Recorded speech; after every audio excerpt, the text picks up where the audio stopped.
I'm in a 2010 Mazda CX-9, and today I'm going to show you how to check your oil level. So first you open the hood, and then while the vehicle's turned off and the motor's off, you find your dipstick here.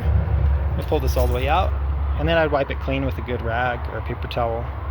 Then stick it all the way back in, and pull it right back out again. And then on the end here, we'll check those two dots. There's like grid marks there. The dot on the left is your full mark.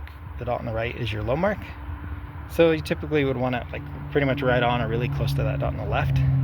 If it's lower than that, you want to add some oil, which stick this back in. This is where you'd add your new oil, which makes you using the proper type of oil, as well as ideally the same synthetic, conventional, and brand of oil you've been using. Better not to mix and match if you can help it.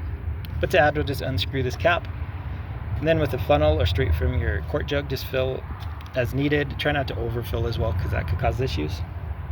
Screw this back on nice and tight once you've added. Then I would start the vehicle and the motor for like 5 seconds or so to circulate the new oil. Turn the vehicle off, and then do the same process we did in the very beginning with this dipstick to see if we're at the full mark. And all that said, I wouldn't do any of this in replacement of regular oil changes, which depending on type of motor, mileage, motor life, type of oil, things like that, can range typically between 3,000 to 8,000 miles or so between oil changes. And to do those, typically you put the vehicle on a slight lift so you can get underneath of the oil can.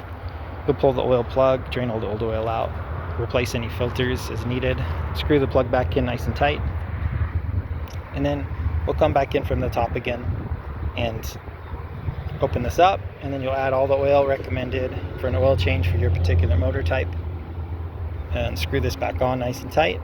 Again, start the motor for like 5 seconds or so to circulate the new oil, turn it all off. And then we'll check the dipstick again like we did in the very beginning to see if we're on the full mark. But I hope all this was helpful. Hope you have a wonderful day.